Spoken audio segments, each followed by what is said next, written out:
नमस्कार मेरे प्यारे विद्यार्थियों, आपकी मंगल कामना के साथ और आज मौसम कविता के दूसरे भाग के साथ मैं आपकी हिंदी विषय की हिंदी अध्यापिका आपका हिंदी की कक्षा में हार्दिक स्वागत करती हूँ। विद्यार्थियों, मौसम कविता के प्रथम भाग को हमने अध्ययन किया था, तो आइए कक्षा चौथी विषय हिंदी पाठ्य पुस्तक भाषा माधुरी से मौसम कविता का दूसरा भाग अध्ययन करते हैं। मौसम कविता के प्रथम भाग में हमने अध्ययन किए थे कि कवि ने प्रकृति का सुंदर चित्रण किया है। कवि कहते हैं कि प्रकृति के रूप बहुत ही निराले अनोखे हैं। जब सूरज तेज चमकता है तो पृथ्वी का भी हृदय दहल जाता है। नदी, तालाब और सागरों का पानी जो है भाप बनकर ऊपर उड़ता है, जिससे कि बादल बनते हैं और बादलों से क्या होती है बच्चों? वर्षा। और यही वर्षा जब धरती पर बरसती है तो धरती की प्यास बुझती है और चारों ओर हरियाली छाती है। फल, फूल और अनाज पैदा होता है, जिससे कि हम अपनी भूख मिटाते हैं। तो आइए अब आगे बढ़े।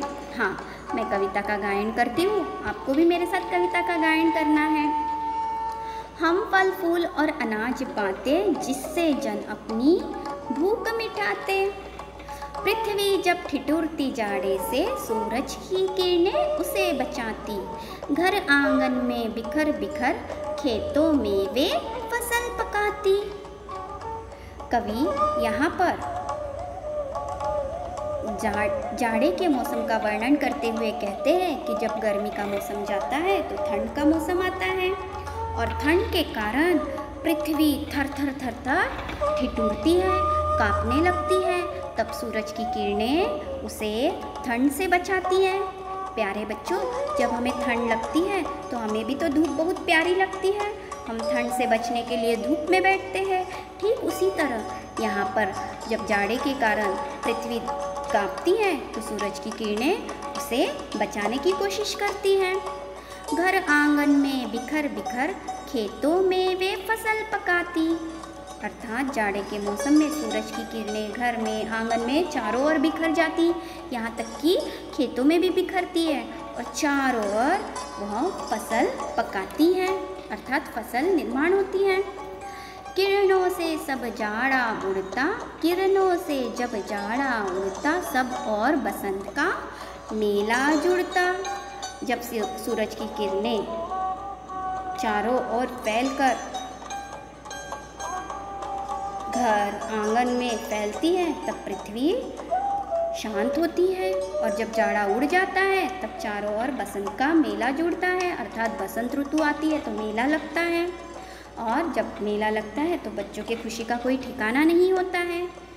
तब हम मानवों के जीवन में प्रेम और मधुरता भर जाती है। सूरज भैया से हम सीखे, औरों के लिए नित्य जीना। औरों यानी दूसरों के लिए। अब कवि आगे कहते हैं कि सूरज देखो हमें प्रकाश देता है, उजाला देता है, रोशनी देता है, निस्वार्थ भाव से। प्यारे बच्चों, प्रकृति के उदार तत्व हमें निस्वार्थ भाव से जल, धूप, फल, फूल प्रदान करते हैं। हमसे कोई मोल नहीं लेते हैं। जैसे पेड़ पौधे हमें फूल और फल देते हैं, नदी तालाब हमें पानी देते हैं पीने के लिए, ठीक सूरज भी उसी तरह अंधकार को दूर कर हमें प्रकाश देता है। तो हम सूरज और प्रकृति के उदार तत्वों से हम क्या सीखते हैं कि दूसरों के हित के लिए, दूसरों की भलाई के लिए जीना। स्वयं कष्ट सह सह कर, औरों को नव जीवन देना। सूर्य स्वयं खुले आसमान में तेज तपता है, कष्ट सहन करता है, लेकिन चारों ओर हमारे लिए उजाला देता है, रोशनी देता है।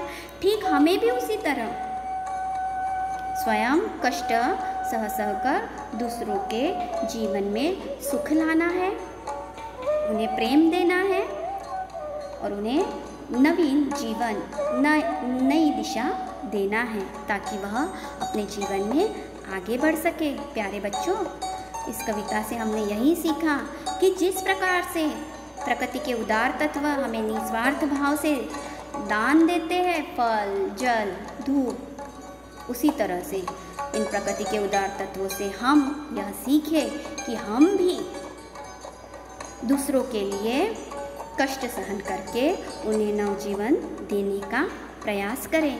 प्यारे बच्चों, आशा करती हूँ कि आपको यह कविता अवश्य समझ में आई। तो अच्छा, अब कॉपी और पेन लेकर आइए गृहपाठ। बसंत कब आता है? जब जाड़ा का मौसम उड़ जाता है। सूरज की किरणों से जब जाड़ा उड़ता है तब बसंत आता है।